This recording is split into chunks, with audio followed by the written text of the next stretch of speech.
All right, so it's a 2-on-1 on Manno and Manno this time around because I have the pleasure of being joined by the Kamenetzky bros who cover all things Lakers, Locked On Lakers podcast. Find them on YouTube. Their podcast has been wildly successful, and they are into the nitty-gritty details. Brian, Andy, thank you guys so much for being with me. Thank you. Love that introduction. That was nice. Yeah. Okay. Well, hey, it's my first rodeo, but it is my first go around. Don't be overwhelmed by the presence of two wildly popular hosts. We're just like normal. That's even better than regular popular. I like wildly popular. We're surprisingly grounded and down to earth. Okay, that's good to know. Let us know if we can get you any coffee, any tea, maybe a warm towel. Just no eye contact. The next 10 minutes. No eye contact. It should be known, I do actually put my pants on two legs at a time. I don't do it one leg at a time. Don't make eye contact with me. Ask me questions not directly. Right. Yeah. Wow. Okay, we're off and running already. Very little substance so far, and very little. We specialize in.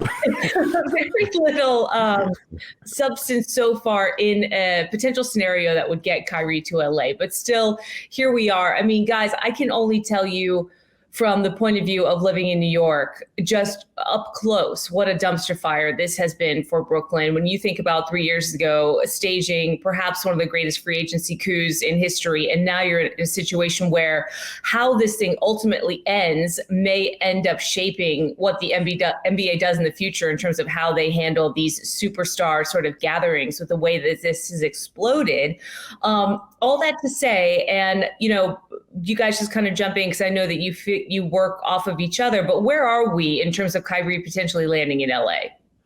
It's interesting to me. I think we are completely at the mercy of what other teams are offering Brooklyn for Kevin Durant, because it seems to me like, Brooklyn is going to take care of that part of it first.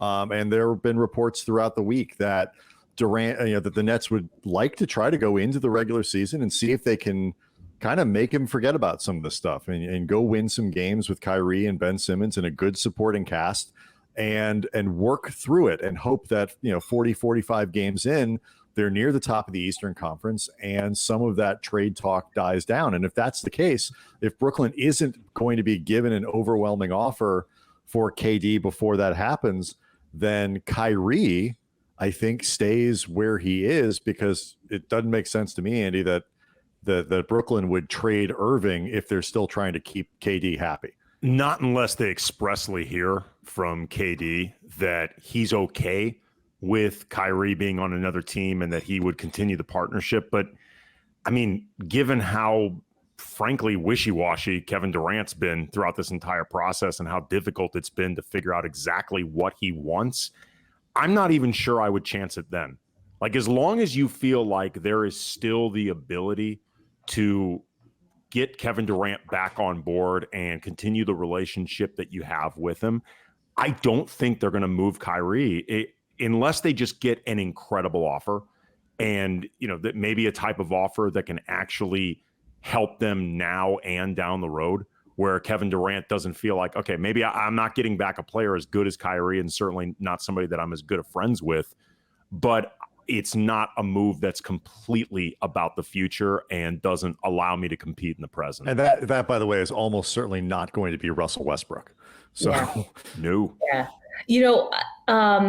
Kyrie has taken such a bad rap for all of this. Some of it certainly deserved. I mean, his stance on the vaccine and the way that he kind of tanked the team during the regular season because just kind of sticking to his guns. And he's been described as mercurial, which I love. That I feel like that's the new buzz term for just athletes that are difficult. It's always a mercurial type guy. It's like, no, he's a difficult type guy. And he made things really difficult in Brooklyn. But I think it was you, Andy, in the most recent Locked On Lakers podcast that said if this was a game of Clue, would actually be Durant that's the murderer in this scenario. I mean, when you look at who's to blame for all of this, before we even kind of get to, well, what does the future look like? I mean, is it really Kevin Durant making the decision of saying, you know what, because the Nets did a lot of stuff to make him happy at the beginning of this deal, a lot of stuff. And now he's decided, you know what, this isn't working for me anymore. And he is actually the one that has sent this thing spiraling. Yeah, I mean, and Brian, I think, would agree with this. In the overwhelming majority of cases, I'm very pro player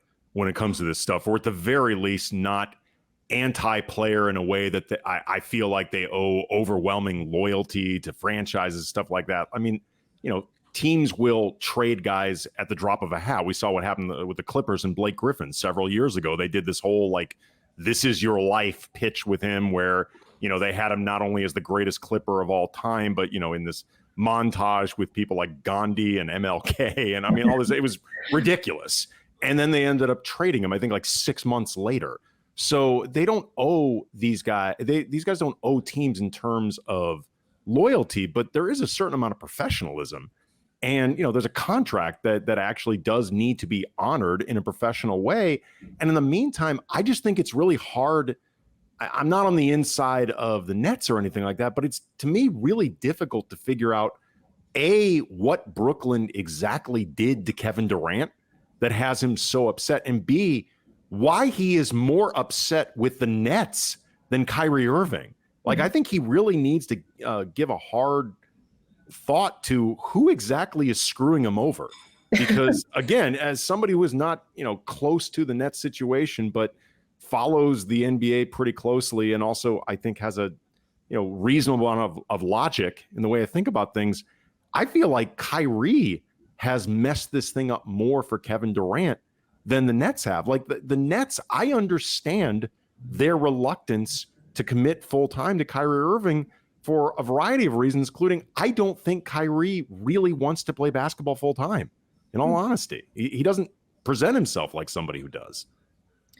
And Brian, I mean, to that end, you think about what has happened in Brooklyn with painting with a very broad strokes brush here. And I know that you guys touched on kind of this larger theme of what does this deal and the ultimate collapse of this deal mean for how the NBA is going to shift its viewpoint in terms of putting these deals together. I mean, what is your take on what the ultimate takeaway of all of this will be? Yeah, it's a really interesting question because a lot of people are looking at this and saying it's gonna bleed into the next CBA, and the owners are going to look for provisions that will limit a player's ability to do whatever it is that KD is trying to do, or force their way here, or what Ben Simmons did last year.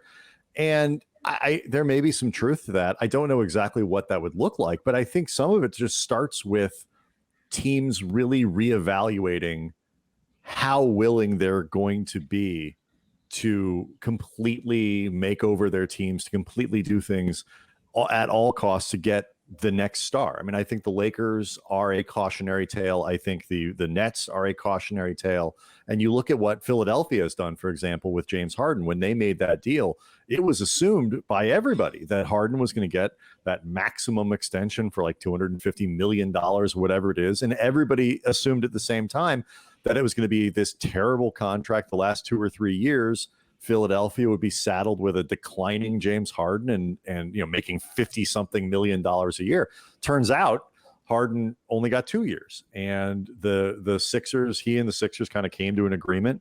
And I think as stars start to get older, teams particularly are going to be reluctant to just enter into those giant max at all cost deals. So you're going to see, for the younger guys, for a Giannis, for a Jokic, it makes more sense.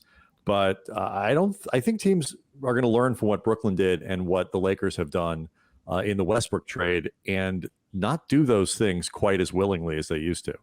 How much of the idea that, hey, there might be value in not necessarily a huge big name superstar like a Kyrie or a James Harden, who I think some people would say has been tough to motivate at certain points of his career. How much value is there in those types of guys versus some of these guys that might not be as big of a name, but they are just solid, hardworking, keep your head down, buy into the team mentality, will buy into the team chemistry sort of players. I think about some of the guys that are on the Celtics roster and just the way that Ime Udoka has not only brought them together, and granted it was a rocky ride at the beginning, but you have some of these guys who aren't necessarily superstars or have that superstar quality, and yet they've been able to gel together and commit to one another and ultimately have gone further than I think a lot of people maybe expected them to, with how many stars were up and down the Eastern Conference. And I wonder how much that might ultimately play into, what teams are thinking moving forward when they consider, are these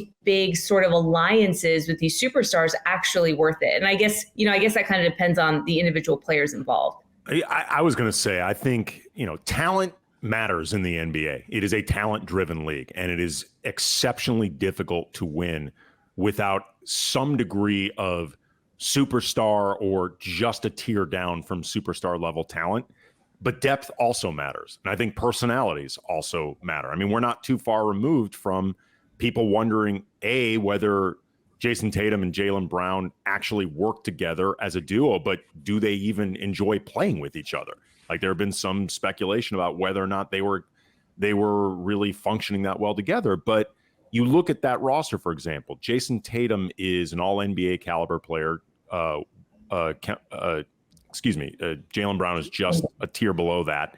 But you've got Marcus Smart. He's a defensive player of the year. He is an uber high-level role player. You know, Robert Williams, when he is healthy, is at that level defensively and as a role player. You know, Danilo Gallinari and Malcolm Brogdon that they brought in, those are really, really high-level role players as well. So yeah. I think all of this. Al Horford, who's, you know, a veteran that will kind of just shepherd them all together. The Hall of Fame role player. Yeah. I mean, I think it all matters. And, you know, in the case of, say, somebody like a James Harden, I think success with him will come down to just his conditioning and his health and his motivation. But I think he needs somebody there that is at his level, that he knows is, if not better than him, as good as him. Mm-hmm. And, you know, so it's never going to be in Philadelphia his team. It's going to be Joel Embiid's team. Sure. And I think Joel Embiid has the pulse of that locker room, it seems like, or if nothing else, his voice matters. Like, one of the reasons and Brian knows this, that I was always skeptical about the Harden, KD, Kyrie trio in Brooklyn is I was like, I don't know who leads that team, because Kevin Durant is not that type of leader. I don't think James Harden is that type of leader. And Kyrie, I mean, where he wants to lead you is generally not productive to a team to begin with. So that was among the many reasons. I was like, I don't think that's actually going to work. Yeah, so, you know, it can, I think, be dictated a lot on a case-by-case basis. I just think you can't overwhelm with star power anymore. The idea that, you know, I think scouting is too good now. And, you know, in a 7-game series, the way that opposing coaches can scheme towards your superstars and do those things to take away certain aspects of it that make it so the rest of your roster matters. I think teams are much better at that than they used to be. And the idea that you can just overwhelm, this is what the Lakers did. They basically put themselves in a situation where it's LeBron, AD, and Russell Westbrook, and that's it. There's no middle class on that team. There is no Al Horford. There's no almost all-star. There's none of that there. It's all minimum guys, you know, minimum contract level guys. And they went with older veterans last year. And it was just disastrous. You have to have a team. And then if you're going to do the superstar thing, your superstars have to be the most elite level. And, you know, for the Lakers, Westbrook clearly wasn't that. And Anthony Davis, when he was healthy, was good. He was an all-star level player, but the Lakers put themselves in a position where he had to be, you know, first team all NBA level, and he wasn't that.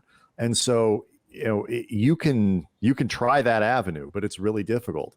You know, Steph was the best player in the finals, and, you know, that transcendent superstar can make a difference, but you still have to have the rest of the roster. And I think that's what teams are learning, what Milwaukee did with, you know, Giannis and all-star caliber players and Drew Holiday and Chris Middleton. I think that becomes the next model. Yeah, that's such a great point. I think when Drew came in there, if you were a savvy fan, which you guys both are, you realized, wow, that's a guy that's going to add an incredible amount of value, you know, and not necessarily a big star, you know, big star power type guy, but a guy that's going to make a tangible impact there. And I think we saw that.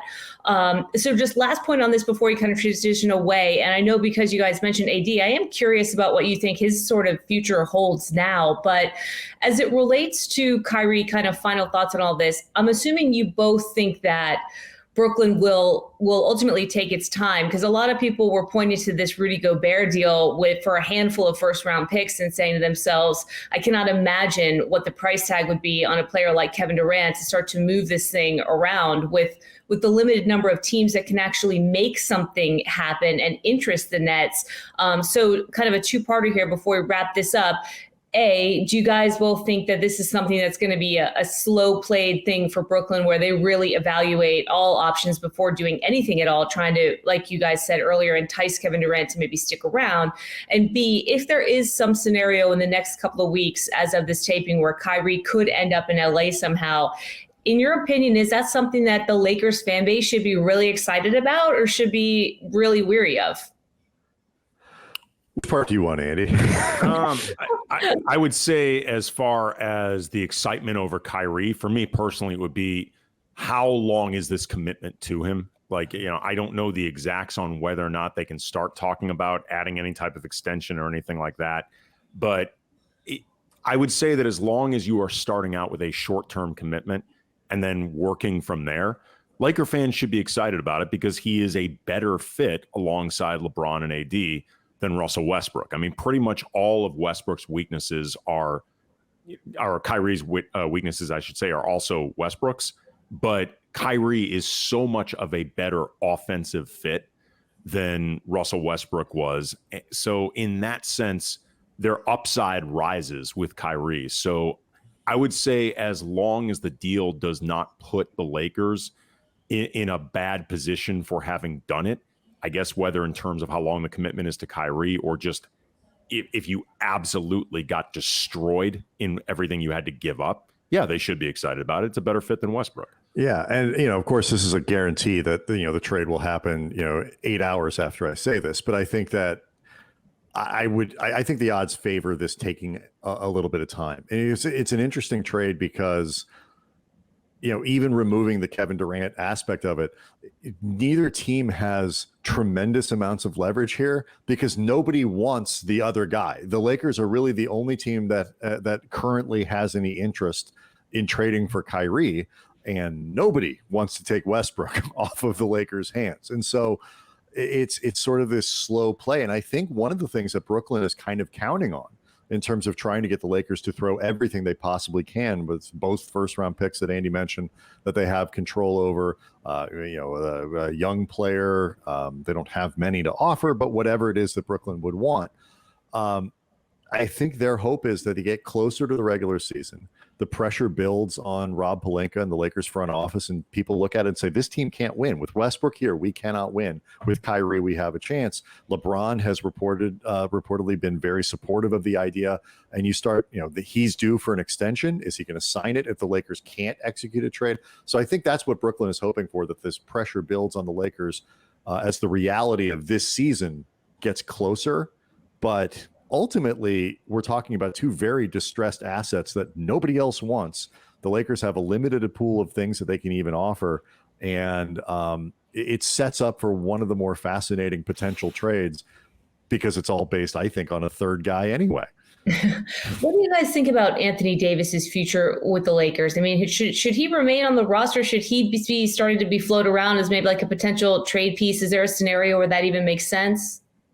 Well, we kicked around, Andy, the idea of, would you do Anthony Davis? Well, this was back when, at the very beginning of the Durant trade controversy, that maybe those two could be a package deal, Kyrie and Durant. Like, would you do Westbrook and AD for Kyrie and Durant?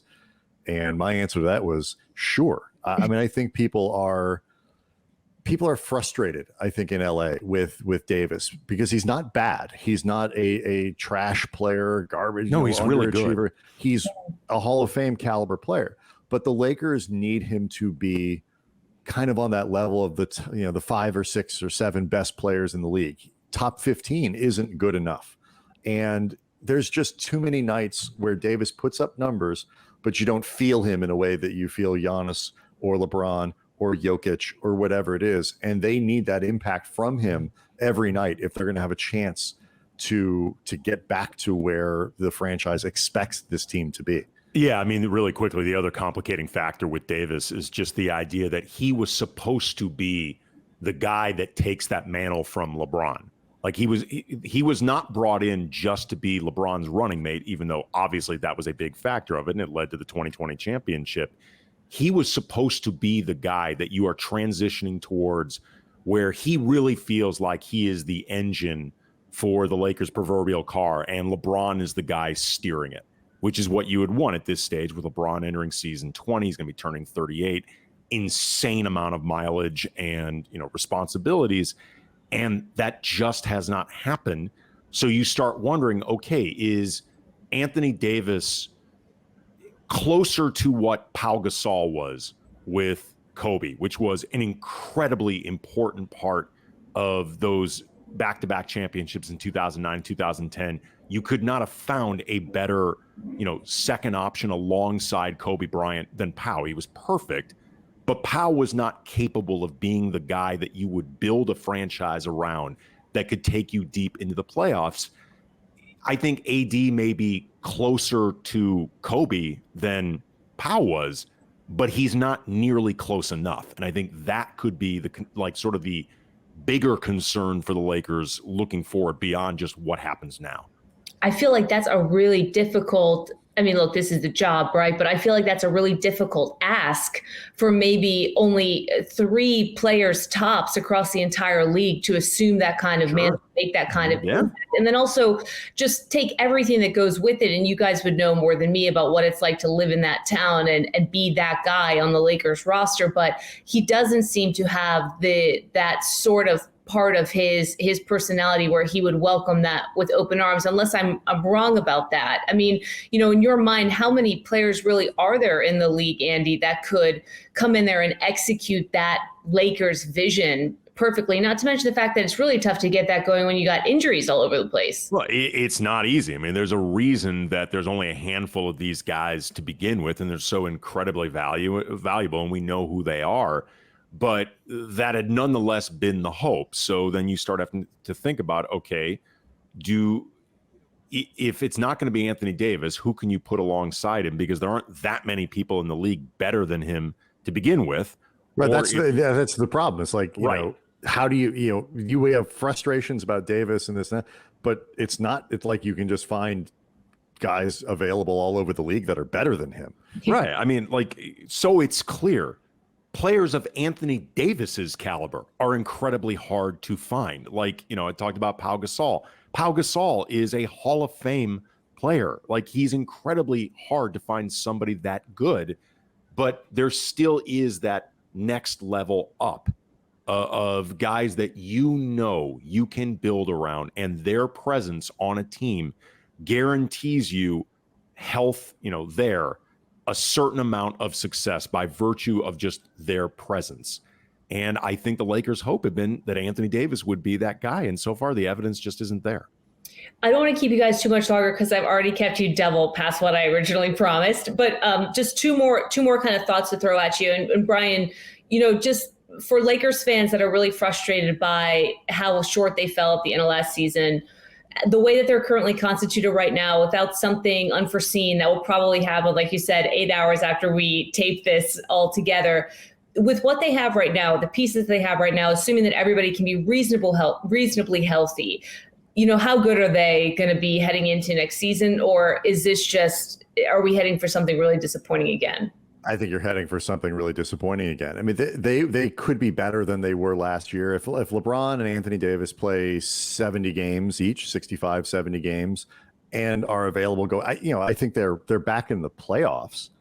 But they don't have enough behind LeBron and AD. They need those two guys to be so good, and they need the fit with Westbrook, assuming he's there, to be so much better than last year. And the improvements from Darvin Ham on how Westbrook is integrated into the team, the chemistry there, that all has to improve so much. And even then, you're looking at a team whose 4th best player right now is Talen Horton-Tucker or Lonnie Walker the 4th or something Kendrick like Nunn. that. Kendrick Nunn.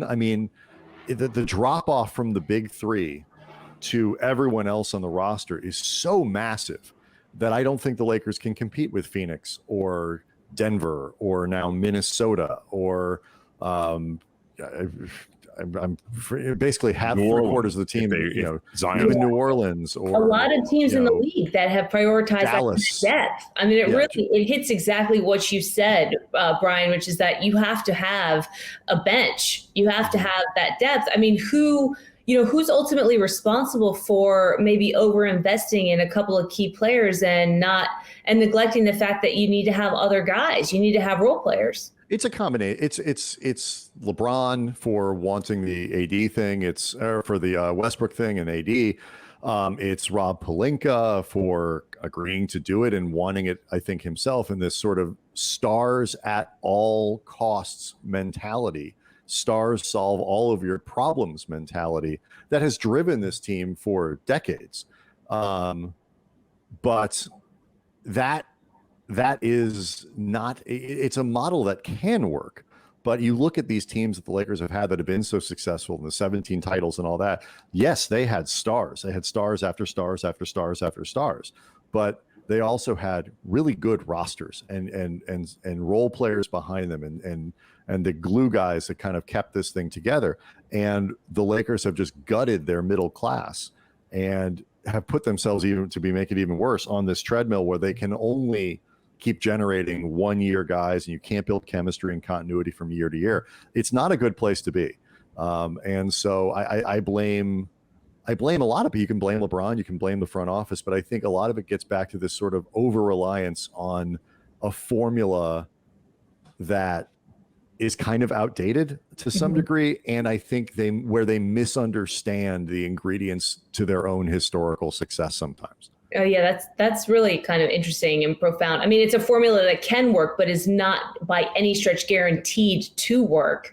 And Andy, kind of last one here, and it's a little bit of levity, I guess, to head out the door. But you talk about a lot of the chemistry with Westbrook, and that being such an important factor into potentially having any kind of increased modicum of success if this team stays as is. And now there's all this stuff coming out of Summer League that LeBron and Russell Westbrook have some kind of beef. I mean, I know this was one of the subjects of your latest podcast, you two. I mean, can you kind of walk us through the freeze that we're seeing in Las Vegas? I mean, look, I don't want to jump to conclusions or anything. I mean, it's just two superstar players sitting in the same arena as teammates, about as far from each other as they possibly could, apparently by all accounts, not interacting in the slightest, even though different people were interacting with both of them. Read into that what you will. And, and one of them knows that the other one is desperately trying to trade him. Yeah. But, I don't want to jump to any conclusions. Right. It's a shame. It's a shame because I think everybody out there got really excited about Russell Westbrook coming back home, making an impact in the community. No, not really. Not everybody. No, I can think of two people who didn't. You do? We did a whole show because the timeline on this was kind of the rumors that this could happen were a few days ahead of the trade, ahead of the draft last year. And we did a whole show. It's one of our highest trafficked things we've ever done on just how stupid an idea this was. It can't possibly be real because nobody could possibly think that this was a good idea. And if we can see it, two, idiots with their computers, like how could they not see the same problems that we do? And point of fact, we were wrong. They did it anyway. And we were right that, it wasn't going to work. Reason enough to pick up Locked On Lakers if you haven't already. Thank you guys so much for being with me. I know we kept you way too long, but really appreciate the insight, and hopefully the Lakers can figure it out from here. It might be a bit of a long road. We'll see what happens. Well, thanks for having us. Thank you. Thanks, guys. Appreciate it. Sure. I'm so sorry I said 10 minutes.